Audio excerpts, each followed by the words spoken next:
Speaking of children and God, I love the story of the young girl who is at the kitchen table. Her father says, "What are you doing?" She says, "I'm coloring." "Well, what are you coloring?" "Well, I'm coloring a picture of God." And her father says, "Oh, honey, nobody knows what God looks like." And she says, "Well, they will when I'm finished." That's what the Trinity is about. In a way, it's trying to draw a picture of God, trying to understand God. What does God look like? How does God think? What is God about? The physical and the metaphysical, right? Everything about God. Unfortunately, I don't think we get much more headway than that girl does in her depiction of God. The readings for today are, of course, about the triune God, the Trinity. First, we have the Proverbs, which talks about creation, and it talks about how wisdom is built in to creation.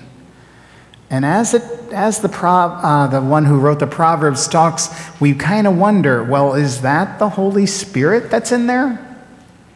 And then in Romans, Paul points out the work of Jesus, another part of the Trinity, repairing our relationship with God, and together we can face anything that this world throws at us. But in the gospel for today, we have a discussion between Jesus and his disciples. And it gets a little confusing because we're going back. Remember, last week was Pentecost. But now we're going back to what before Jesus was betrayed, arrested, tried, convicted, crucified, and risen from the dead. We're going before that. Jesus is telling them that he's going away, but he's not abandoning them. He will send the Holy Spirit when he goes. And as I said, it's a little confusing because last week we had Pentecost and we had a sea of red, I understand, which was great. Marilee thinks that we should dress according to every liturgical season. So you should have had white on today and next Sunday maybe green. Yep, I guess that's it. That would be kind of fun if we all wore green next Sunday. Today is Holy Trinity Sunday, and I think we have this reading in the Gospel because while we celebrate the Holy Spirit, Jesus is reminding us that the Father and the Son and the Holy Spirit are one. Jesus tells us that the Holy Spirit will reveal him just as he reveals the Father. And this is a very important thing, back to Jesus and the disciples. This is very important that he reassures them. Remember, he's been with them for 3 years in this ministry. They've been through a lot. They've heard all these teachings and saw miracles and a lot of different things, and they kind of like to have him around. And Jesus isn't going to be with them, and they're going to be really hurting after he dies and isn't with them. And then they'll be without him after the ascension. Jesus won't be walking on this earth anymore. Maybe we can't appreciate how the disciples are feeling because we have never experienced Jesus in the flesh. If we did, I think it would be really hard to be without him. For example, there were generations before there was electricity, and they had to live in a whole different way. But if you didn't have electricity, you wouldn't miss it if it was gone. You can't miss what you never had. We would miss it, right? I think we would miss electricity a great deal. I don't know if we could function without it. I wonder if people can function without a cell phone. Or how about indoor plumbing? Every time people talk about the good old days, I wish it was back, the way it used to be, back on the farm, and people used to help one another. And do they remember you had to run out to the outhouse to go to the bathroom? I don't know if they want to go back to that. So we didn't know Jesus in the flesh. What is it going to mean for us today? We never knew Jesus in the flesh. What does it mean that the Spirit will reveal all truth to us? Well, I think Luther said it well. I believe that I cannot, by my own understanding or effort, believe in Jesus Christ my Lord or come to him. But the Holy Spirit has called me through the gospel, enlightened me with its gifts, and keeps me in the one true faith. Again, back to basics. The Holy Spirit calls us to faith, inspires us to faith. The Spirit not only calls us and inspires us to faith, but leads us along faith's path. Have you ever had the experience that somebody that you hadn't thought about, hadn't seen in such a long time, all of a sudden they pop into your head, and then either you run into them, or you get a phone call from them, or you see something posted on Facebook or Instagram or something like that?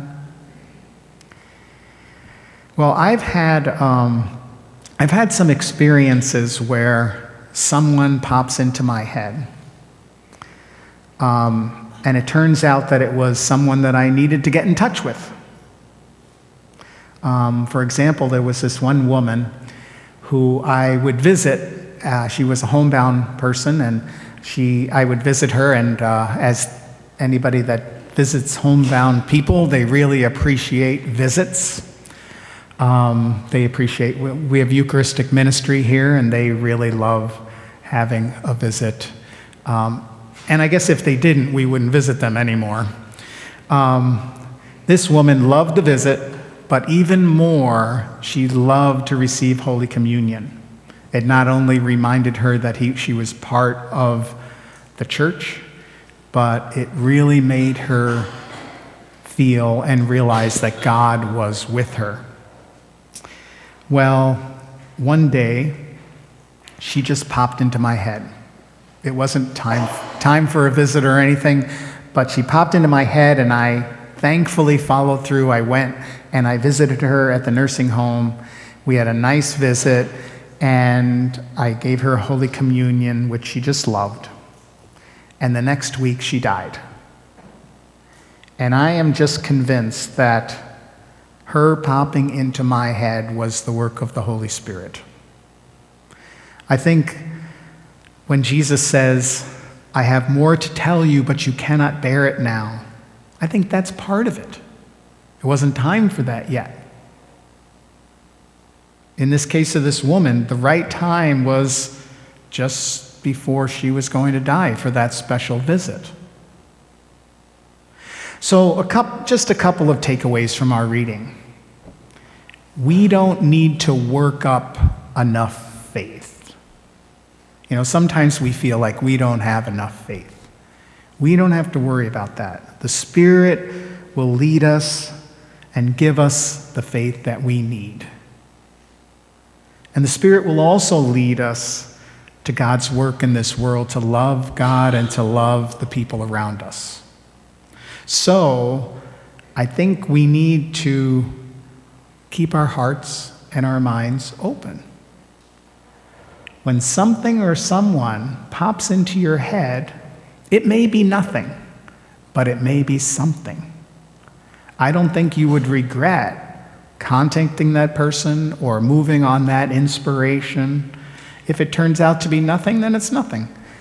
But it could be something. It could be the Spirit's leading in your life.